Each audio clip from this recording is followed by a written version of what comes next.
Bom dia, pessoal, tudo bem? Queria hoje apresentar a doutora Nancy Wang, médica neurologista com graduação em residência médica pela FMUSP, mestrado e doutorado em neurociências pela mesma instituição, docente da Faculdade de Medicina da Universidade de 9 de Julho, professora e instrutora de Mindfulness e Compaixão para a Saúde, MBPM, certificada pelo Respira Vida Breathworks, médica do estilo de vida com certificação internacional pela International Board of Lifestyle Medicine e pelo Colégio Brasileiro de Medicina do Estilo de Vida, e coach de saúde e bem-estar pelo CALAS Treinamento e Consultorias.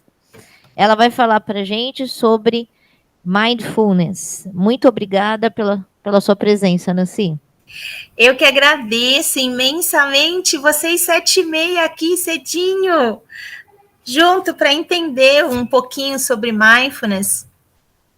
Muito prazer por poder estar aqui. Muito obrigada pelo convite. A Luciana, uma amiga de longa data, né? E da turma, né? Da FMUSP. Estou muito feliz de poder estar aqui. Vamos começar, talvez, conversando um pouco sobre o que é mindfulness. Então, normalmente, aqui, eu sei que na vida acadêmica a gente traz um monte de títulos aqui, né? A minha intenção não é essa, realmente. A minha intenção é apenas vocês interagirem comigo como a minha pessoa, Nancy, tá bom? Esquecer de todos os meus títulos, esquecer de tudo que eu fiz, assim, que eu carreguei de experiência até hoje, mas a gente interagir de pessoa com pessoa. Então, eu peço aqui bastante abertura, bastante permissão e, se possível, já uma das atitudes de mindfulness, que é não julgamento. Primeira pergunta que eu faço aqui, talvez, seja, vocês acham que todos vocês já têm mindfulness? Construtos de mindfulness dentro de cada um? Ou vocês acham que não é algo como uma habilidade, medicina, por exemplo, né? Que você tenha que fazer algo para estar aprendendo? O que vocês acham? Vem uma resposta aqui, precisa treinar. Mas, provavelmente, vocês acreditam que já tenha, não é? Dentro de cada um de vocês já tenha o mindfulness. Eu não sei como é que o público gostaria, mas normalmente eu trago uma pequena prática só para vocês perceberem o que é mindfulness, né? Na verdade, não é nem entrando especificamente em habilidade de mindfulness ainda, mas talvez iniciar com o prestar atenção. Todos vocês sabem como prestar atenção?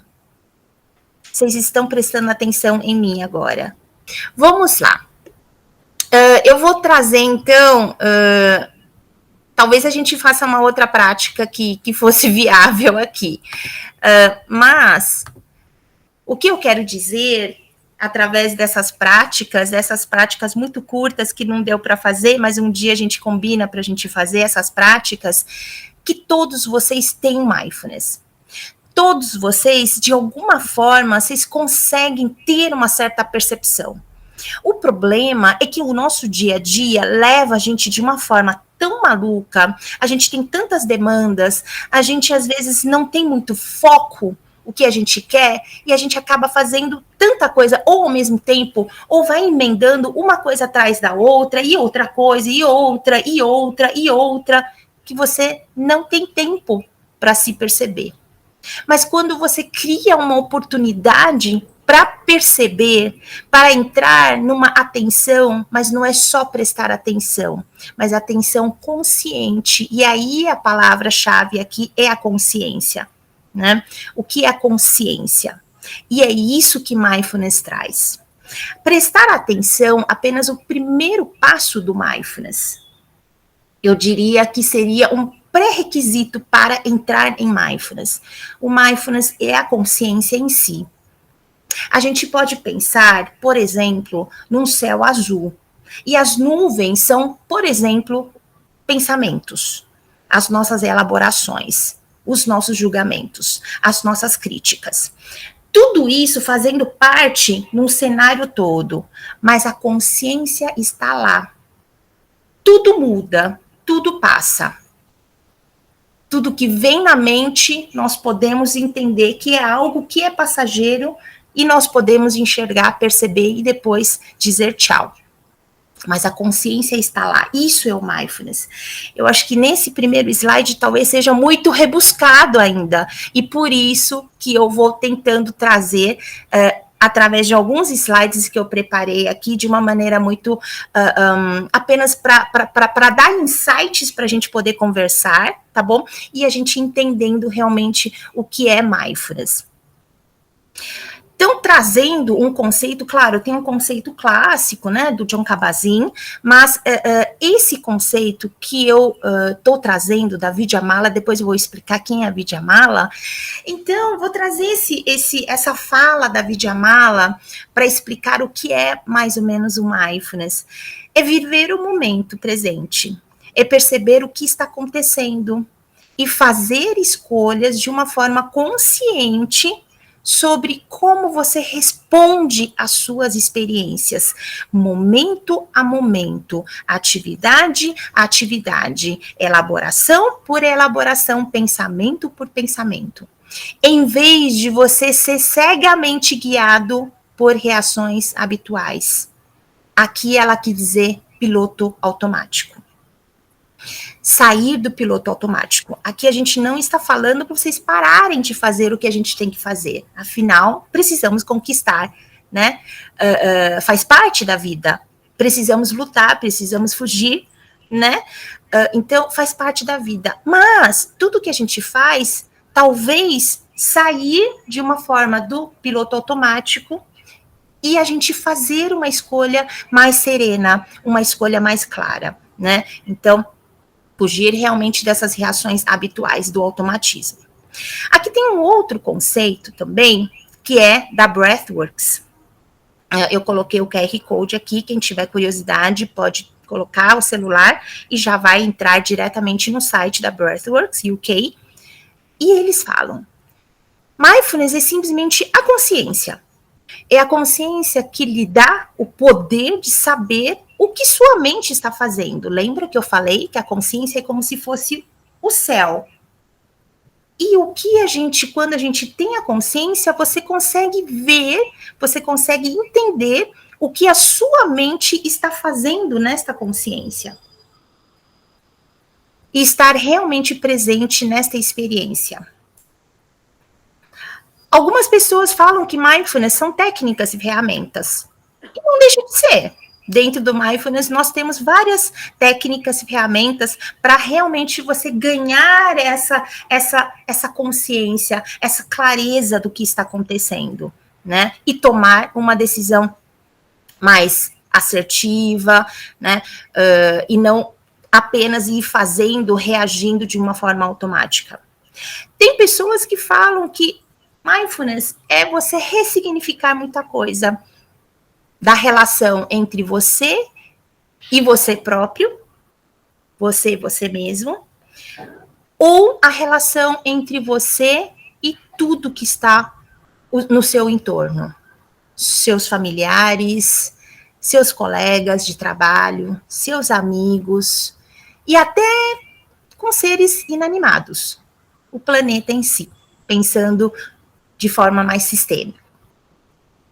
E tem gente que fala que é filosofia de vida. E sim, eu encaro muito mais como filosofia de vida, né? É a gente realmente fazer tudo da nossa vida trazendo uma consciência para estar iluminando.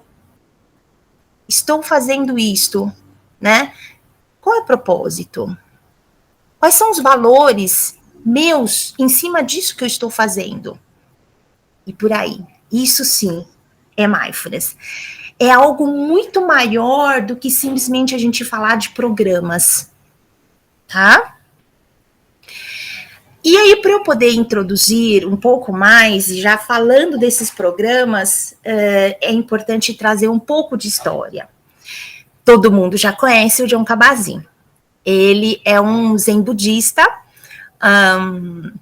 um neurocientista, que hoje ele leciona no Massachusetts, e ele foi a primeira pessoa que trouxe as práticas milenares da filosofia budista Zen para o Ocidente. Até então, o Ocidente não conhecia o que é isso, né? Ele traduziu praticamente essa filosofia, esses conceitos, as premissas do Zen budista para o Ocidente, através de algumas técnicas para manejar o estresse, a dor e a doença.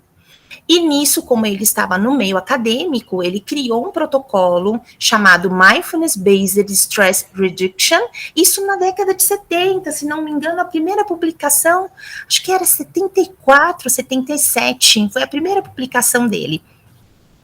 Então, ele consagrou esse protocolo, né, usando realmente a filosofia budista para manejar, na época, estresse, dor, doença, principalmente para o estresse. E ele fala de 9 atitudes de mindfulness. Quem tiver curiosidade, é só entrar no Google, procurar 9 atitudes de mindfulness do Jon Kabat-Zinn. Vocês podem ver que, na verdade, são pedras angulares, né, para quem realmente vive essa filosofia. Então, eu vou trazer só alguns exemplos, né? Não julgar, isso seria uma das atitudes. Mente de principiante, né?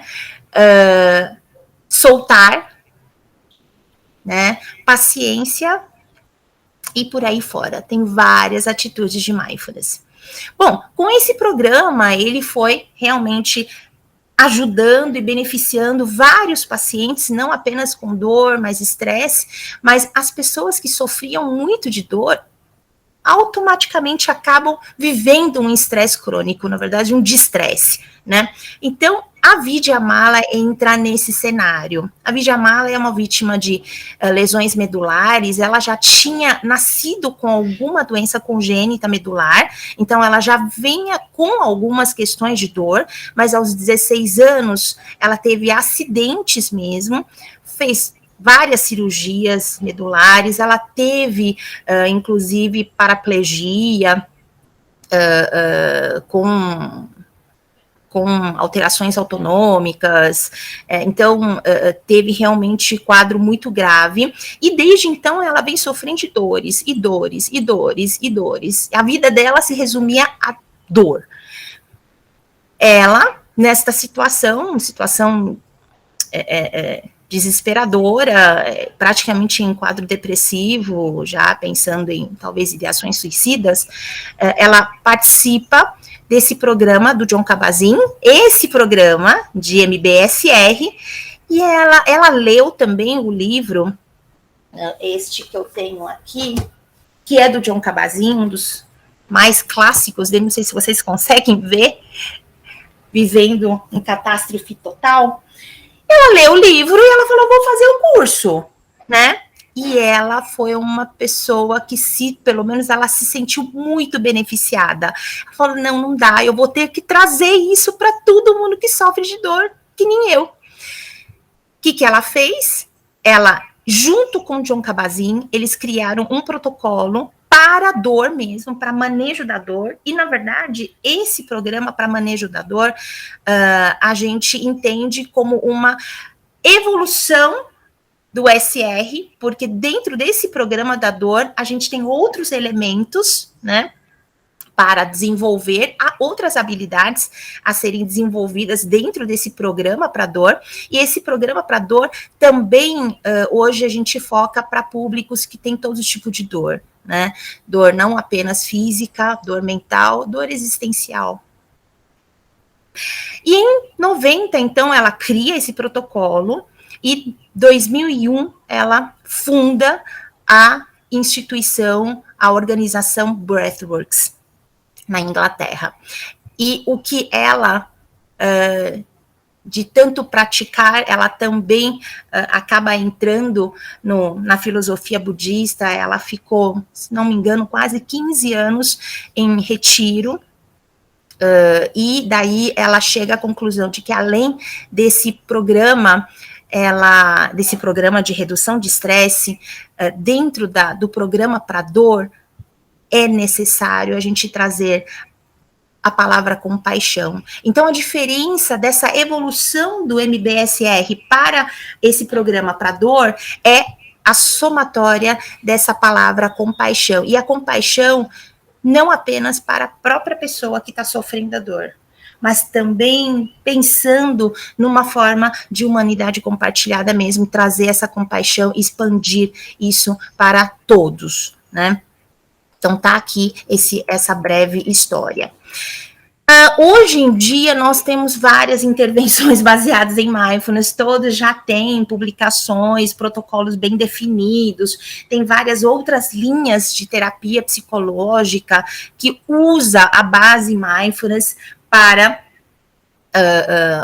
o protocolo. Então, nós temos não só redução do estresse, não só manejo da dor, que a gente também usa como para a saúde em geral, né? Tem a terapia cognitiva baseada em mindfulness, tem o ACT, que todo mundo já conhece, né? A terapia de aceitação e compromisso, tem a dialética, também tem uma base em mindfulness muito forte, né?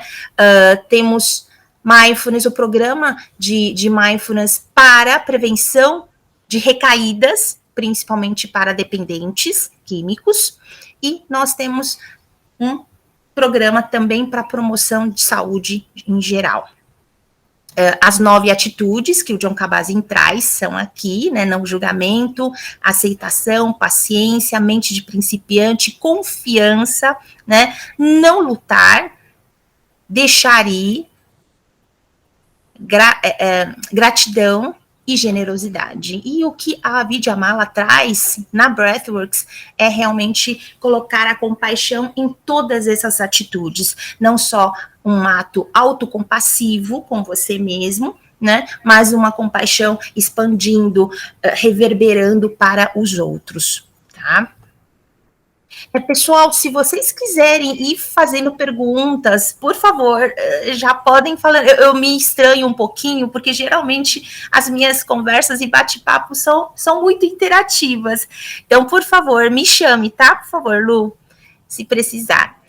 Aqui, como nós estamos num ambiente acadêmico, eu vou trazer em pinceladas, eu não vou entrar em detalhes de cada estudo, mas eu vou trazer em pinceladas só para vocês terem uma ideia de mais ou menos qual é a robustez que nós temos em relação aos programas de mindfulness, tá bom? Então, para dor crônica, por exemplo, nós temos já meta-análises, foram as primeiras pesquisas, né, para dor crônica, para estresse, realmente foram as primeiras pesquisas. Então, hoje já começamos a ter algumas meta-análises, e a gente vê que realmente dessas últimas meta-análises, esse é o único mais antigo. Eu estou trazendo os artigos mais recentes de 2020 para cá, esse é de 17 já, tá bom? Porque dor realmente já vem sendo estudado há muito tempo. Então, a gente já vê que tem uma certa robustez já, né? Ainda para dor crônica, a gente consegue ver por esse estudo que a frequência da dor reduziu, uso de analgésicos reduziu, envolvimento nas atividades melhorou, e toda a parte da parte afetiva, né? Então, reatividade, hipersensibilidade, ansiedade, hostilidade, somatização, sintomas depressivos, né, ou sono, tudo isso também, juntamente com a intervenção baseada em mindfulness, melhoram, né?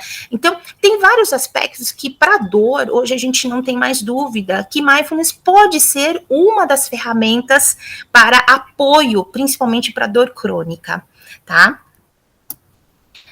Para a saúde mental, também é uma área onde já tem uma certa robustez, pessoal já vem estudando. Esse é um trabalho brasileiro, né, do Leandro. Leandro é um dos teacher trainers aqui no Brasil. Nós temos só 2 teacher trainers aqui no Brasil pela Breathworks. O Leandro é um deles, ele é de Porto Alegre. Nós temos a Luísa aqui em São Paulo, e nós temos 21 professores formados aqui no Brasil. pela Breathworks, tá bom? Bom, esse estudo ele obviamente por ser um psiquiatra, né, então ele foi atrás dos profissionais da saúde e ele vê que realmente com a intervenção diminui bastante sintomas depressivos, os afetos positivos aumenta, diminui sintomas psiquiátricos e diminui os afetos negativos. Então, também, inclusive, foi o doutorado dele, e hoje a gente está com outros estudos em andamento, para outros aspectos, não só na saúde mental. Na saúde mental, a gente já, igual dor crônica, a gente já não tem muita dúvida mais, né? Para a ansiedade, aqui nós temos um estudo, saiu agoríssima, acho que foi 2 meses atrás ou 3 meses atrás, mostrando uma equivalência, ou não superioridade, do escitalopram em relação ao programa de mindfulness, principalmente essa de redução do estresse, né, para o quadro para transtornos ansiosos. Então, a gente vê a não inferioridade do programa do SR. Para a hipertensão, está começando. A pessoa está começando a engatinhar para a hipertensão. Como existem todos esses componentes, né, afetivos envolvidos junto com o quadro da hipertensão, eles foram estudar, usando também o Stress Reduction, esse programa, e mostrando que o programa pode ser favorável, né, tanto para pressão sistólica quanto para diastólica. Então, já tem alguma coisinha começando também para outras áreas. Para insônia já tem algum estudo, não tem tanta robustez quanto a dor, quanto saúde mental, estresse, ansiedade, depressão, mas já tem alguma robustez aqui, né, para melhora da qualidade do sono e para sintomas depressivos, para quem tem insônia. É uma meta-análise também, né? Então, aos poucos, as coisas estão saindo. A dificuldade de uma meta-análise em estudos de programas de mindfulness, vocês vão ver, depois eu trouxe um slide, é que os programas, dependendo da escola, pode variar um pouco. E aí fica muito difícil você colocar dentro do mesmo saco para comparar. Essa é a dificuldade. Né? E às vezes o processo de seleção, o critério de seleção dos integrantes, dos participantes, também difere, então fica muito difícil. Para fazer meta-análise, às vezes você sai partindo de mais de 1000 estudos e não chega a 100 no final, para você poder fazer realmente a meta-análise. Né? Então, realmente é muito difícil, precisamos ter mais estudos para depois poder fazer a meta-análise.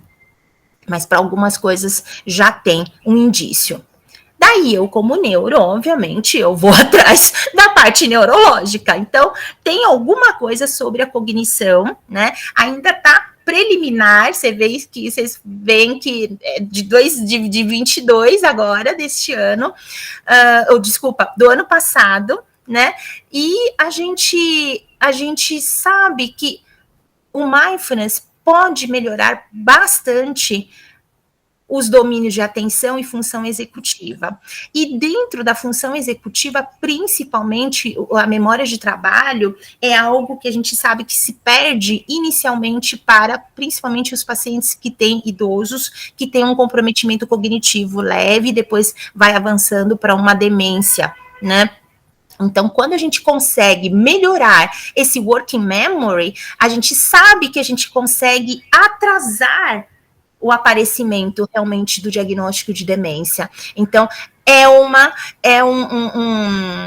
ferramenta que a gente pode estar utilizando hoje para os pacientes que ainda não evoluíram para demência, mas que estão perdendo a cognição de alguma forma, principalmente esse working memory, a gente pode estar utilizando esse programa para estar resgatando, né, essa conectividade. Eu vou falar da conectividade neural daqui a pouco.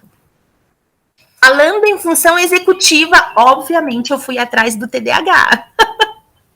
E já tem também alguns estudos trazendo, inclusive em meta-análise, trazendo uma luz no fim do túnel para os pacientes que têm TDAH. Aqui em nenhum momento eu estou dizendo que a gente vai deixar de dar o medicamento.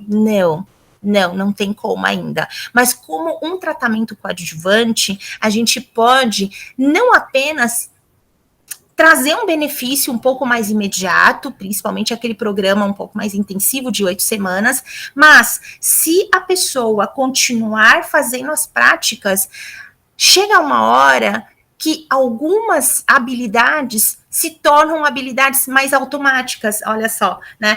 Tornam habilidades mesmo, então fica uma coisa mais natural e aí a pessoa consegue usar isso como uma estratégia para viver com TDAH, tudo bem, né? Ou um déficit de atenção, sem o componente de impulsividade, de hiperatividade. Mas aqui, olha, nós sabemos aqui, por esta meta-análise, que os sintomas de TDAH melhoram, né? Favorece a intervenção, né? A intervenção leva uma vantagem. Aqui, para comportamentos externizantes, tem uma força mostrando que é a favor a intervenção, sim, mas talvez não tão robusto quanto sintomas mesmo, né? De TDAH. E olha o estresse dos pais. Melhoram. Os pais, inclusive, acham que a relação está melhor, o dia a dia está melhor, então tem todo esse aspecto clínico de benefícios, e a gente sabe que provavelmente atua nas áreas cerebrais da atenção, da hiperatividade e no controle de impulsos, controle inibitório. Bom, esse é bem assim também, está começando o estudo, né, para a obesidade. Eu acho que todos vocês já ouviram falar de mindful eating, né? Exatamente, é comer em mindfulness, né? E já tem programa para isso também, então eles foram atrás para ver se isso traz algum benefício clínico, né? Não é só, uau, né? Aquela pessoa, eu senti benefício, não, vamos ver se isso traz uma significância populacional aqui. E realmente nós vemos a redução do IMC, nós aumentamos a consciência dessas pessoas, né, que não tem apenas obesidade, mas principalmente pelo transtorno de compulsão alimentar. Então, aumentaram os construtos, né, e o grau de conscientização dessas pessoas. Olha que interessante, isso é para sempre. Porque a partir do momento que você se desperta, e eu vou usar a palavra despertar aqui, né, você não volta mais para trás. Você ganha esse despertar para tudo da vida, né? E aqui, olha, a redução de sintomas de binge eating, né? De compulsão alimentar, ó, a redução aqui. Então, algumas coisas estão realmente trazendo os benefícios. E para todos esses benefícios, bom, a mudança é aqui, né? A mudança é na cabeça, óbvio, né?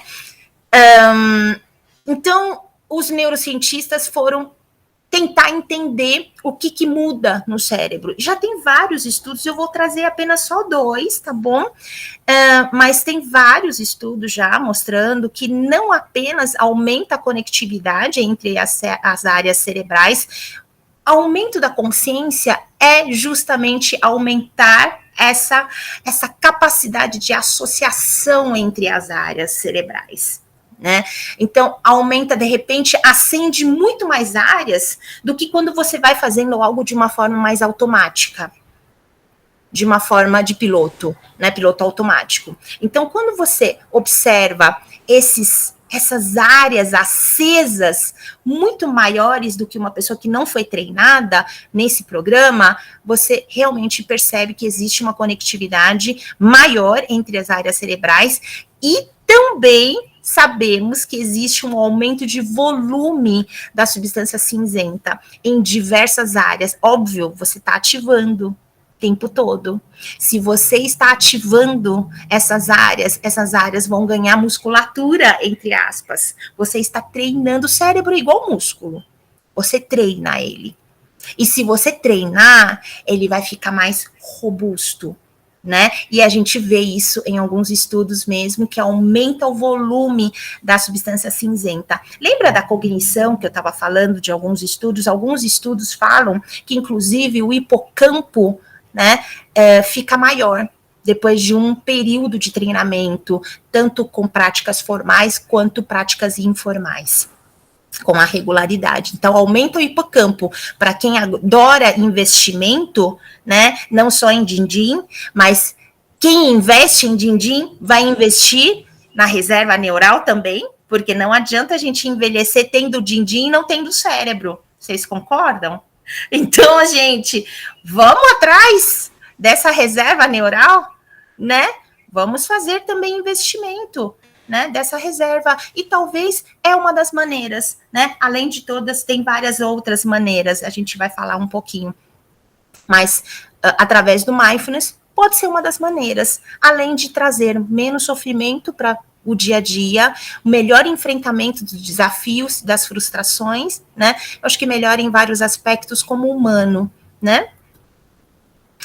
E aí tem estudos mais recentes, esse já é do 22, né? Aí vocês viram um monte de coisas que eles vêm mostrando. Ainda, os estudos um pouquinho mais antigos traz um dado, traz outro dado, mas os estudos mais atuais, como nós temos também uma tecnologia para isso, opa, a gente já consegue ver mais coisas. Então, nesse estudo, ele fala que existe uma redução da reatividade amigdaliana. O que a amígdala faz? Todos vocês já sabem. A amígdala é o primeiro sensor, né, que quando bate qualquer coisa na gente, dá medo, dá aquela raiva, é o botão de liga ou desliga das nossas emoções explosivas, né? E é também um dos elementos que traz a impulsividade. Como você está muito reativa, é o órgão da reatividade, né? Não passa pelo pré-frontal, não.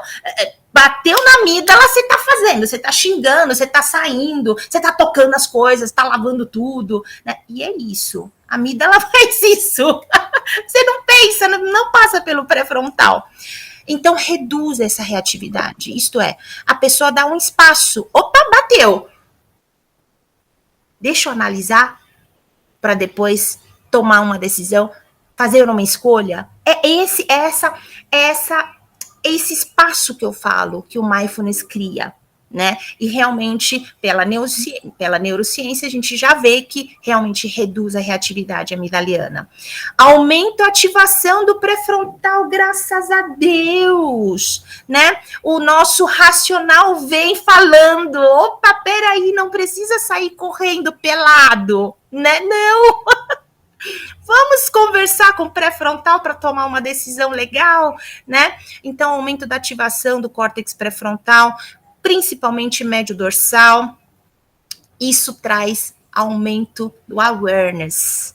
Awareness é a consciência, né? É o nosso despertar, né?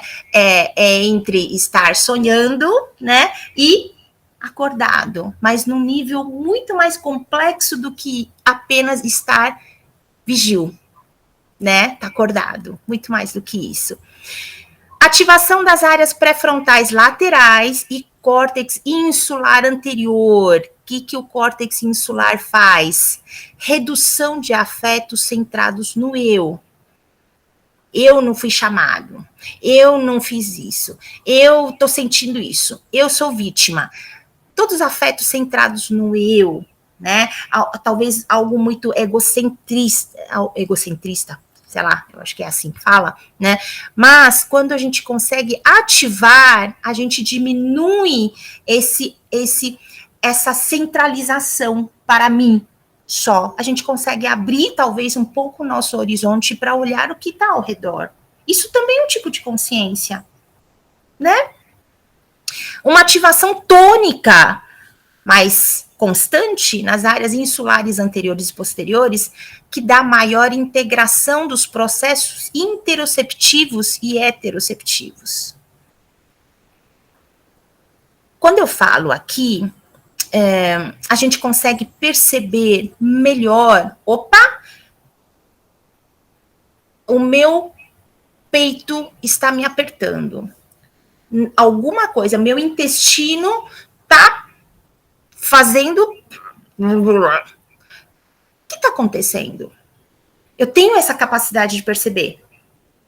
Porque muitas vezes, quando a gente se sente ou ameaçado, ou a gente está fantasiando ou elaborando algo, você está com tanto processo interoceptivo como consequência desses pensamentos, dessas elaborações, né, dessas reações emotivas, psicológicas, e que está acontecendo algo lá dentro e você não percebe. E por isso que talvez, né, temos gastrite. Né? Por que as zebras não têm gastrite? Depois vocês procuram no Google, as zebras não têm gastrite. Por quê? Porque eles conseguem imediatamente, depois de um episódio de estresse, voltar para a introspecção, voltar para algo que é o parasimpático e não ficar no simpático, mesmo depois que já passou o perigo. Então, essa percepção, né, essa capacidade de voltar para o parasimpático e deixar o nosso processo interoceptivo funcionar de uma forma natural, né, é extremamente importante aqui, né?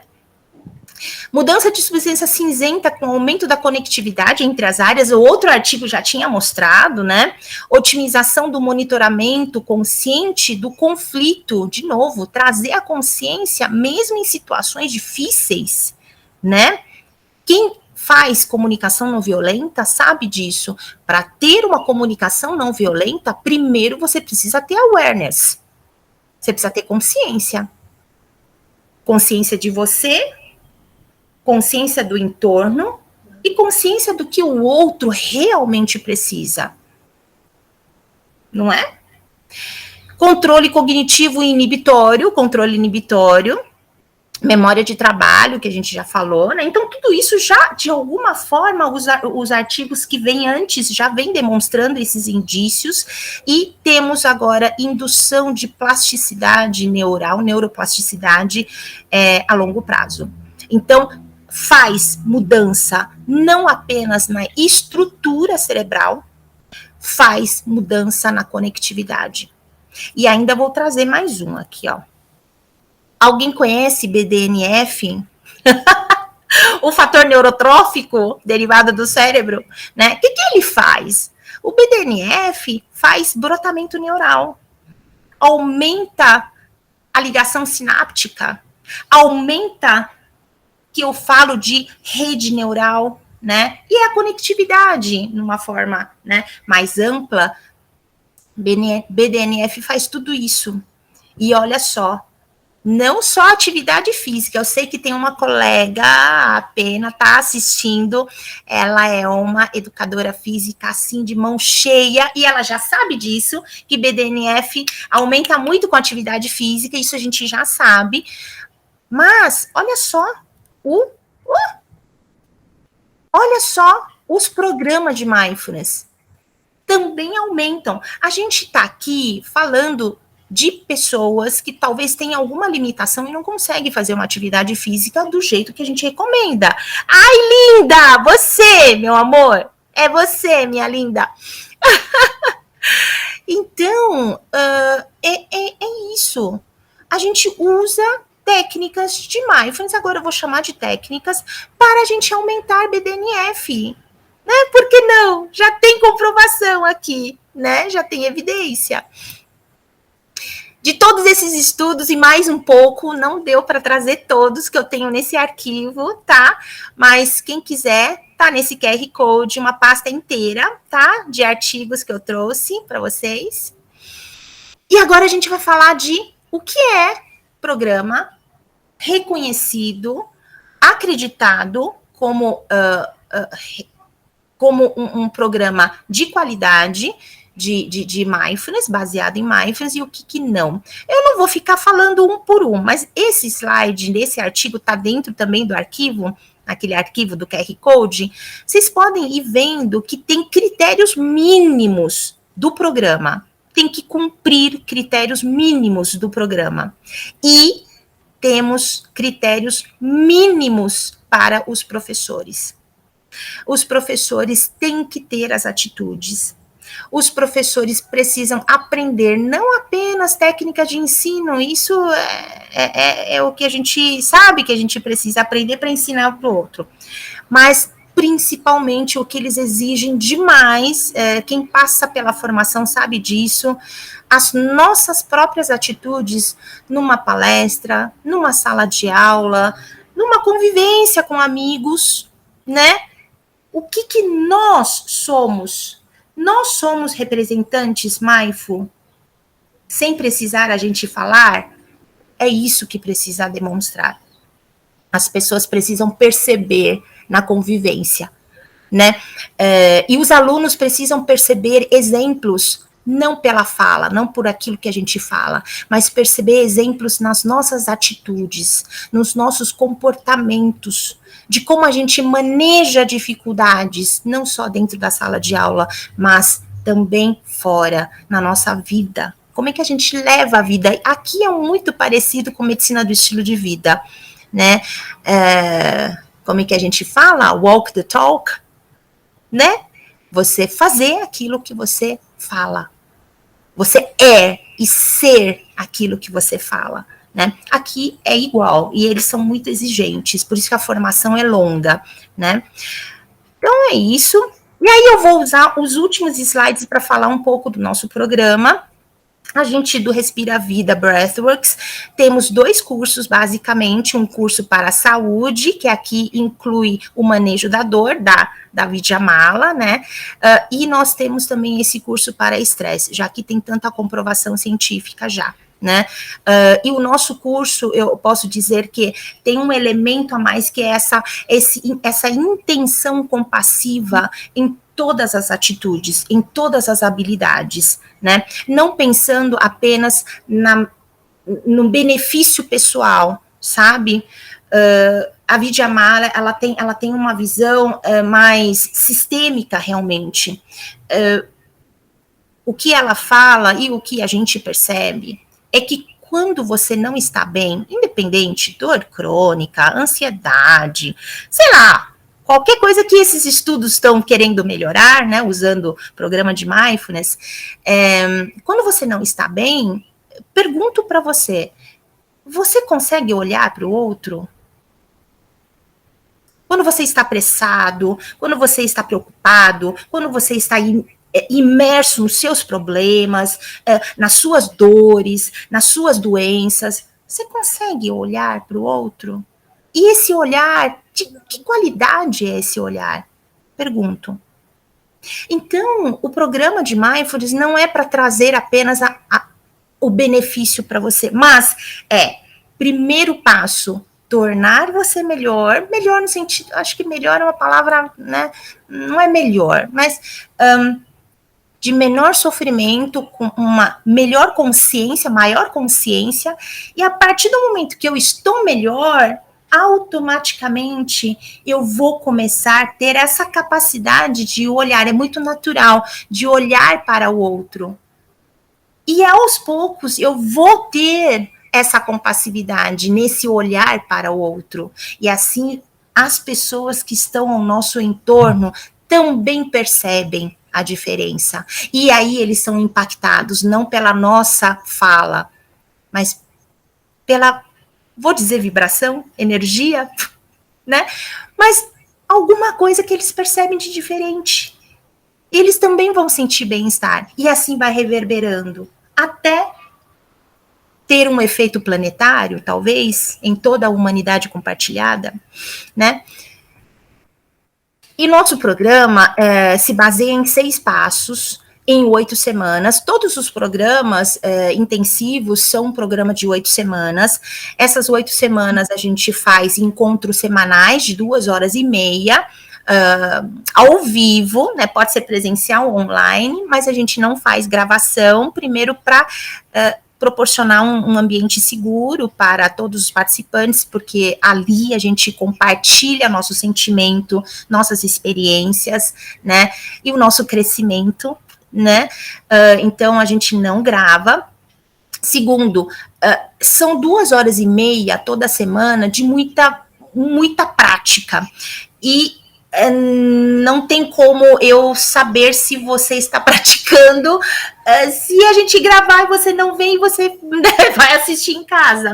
É diferente, tá bom? Mas o presencial ainda é melhor. Eu vou abrir um curso daqui a pouco presencial, aqui na minha região logo. Porque chega de pandemia, né? E os 6 passos são estes. Consciência é possível, primeiro passo. Eu falo, lembra que eu falei que é pré-requisito, né? Prestar atenção é pré-requisito, né? Depois que a gente ganha a consciência, aos poucos vamos tentar nos aproximar do desagradável e depois a gente vai voltar a abrir a nossa apreciação para o agradável. Porque aquela pessoa que está no piloto automático, no fazer, eu falo, não é fazer só físico, né? Mas o fazer da mente, elaborar, planejar, projetar, fantasiar, né? O fazer da mente, né?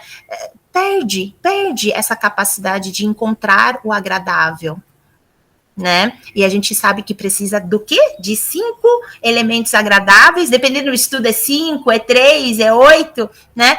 Para a gente equivaler a algo desagradável. Então, a gente vai ter que voltar a treinar esse músculo para olhar o agradável. Depois, a gente aumenta a nossa lente de consciência para receber tudo, entendendo de que tudo faz parte da vida. Coisa boa, coisa ruim, tudo vem, tudo passa, né? E como a gente se relaciona com coisa ruim, com coisa boa, é isso, é esse recipiente maior, é essa equanimidade, né? A partir do momento que você ganha a equanimidade, você está mais... Agora você vai ter um olhar para o outro. Você vai poder, nesse momento, fazer essa conexão, né? Entender que a humanidade é compartilhada. Como o Dalai Lama fala, ninguém quer sofrer. Todos nós queremos ser felizes. Temos muito mais coisas em comum do que diferenças. Por isso que eu não coloquei os títulos. Porque os títulos não quer dizer nada. Eu sou muito mais igual a vocês, cada um de vocês, né? E chegando no final, a escolha, em vez de reagir. Você ganhar uma clareza de tudo da sua vida, né? Por que 8 semanas e 6 passos? Porque isto daqui, não sei se vocês estão vendo o mouse, mas a consciência é possível, mas precisa de treinamento. Precisa de treinamento. Por isso que gastamos 3 semanas aqui, para você ter consciência do seu corpo, para você ganhar consciência da sua respiração. Vocês estão respirando? A gente esquece, né? Mas ganhar consciência de que, opa, estou respirando, deixa eu respirar. E ganhar consciência de tudo que você faz, através de algumas sessões de movimento consciente. Ganhar a nossa interocepção, né? A propriocepção, né? Aqui é só um exemplo de primeira semana. Cada semana a gente vai trazendo alguns conceitos-chave, né? Ensinar nessa primeira semana o que é piloto automático, o que é experiência primária, experiência secundária, ou sofrimento primário, sofrimento secundário, né? Como começar a se tocar que eu posso fazer escolhas, né? Eu posso não embarcar nos meus pensamentos. Os meus pensamentos não necessariamente são fatos. Eu posso manter e ficar aqui, né? Terminar a minha prática. Então, aos poucos, a gente vai trazendo esses conceitos-chave, tudo através de dinâmicas. A gente faz dinâmicas para que esses conceitos-chave sejam bastante facilmente entendidos, né? Então, A gente faz a cada semana, e aí cada semana tem suas práticas, né? Formais, meditação, por exemplo, né? E as informais, que é do dia a dia. Todo dia a gente pede carinhosamente para reservar uns 45 minutos para fazer a leitura do capítulo do livro que a gente fornece e fazer as práticas formais e as práticas informais, todos os dias. É prática. Lembra que eu falei? É músculo. Né? A gente tem que ganhar musculatura, mesmo com o cérebro, né? Eu acho... Aqui é resumo de como é, assim, aqui é bem um resumão, né? E o que a gente faz é partir de uma consciência mais focada, né? Prestar atenção no corpo, prestar atenção na respiração, no meu movimento, até a gente ganhar a Vipassana. A Vipassana é uma consciência geral de tudo que está acontecendo com você e ao seu redor, né? Então, é esse treinamento.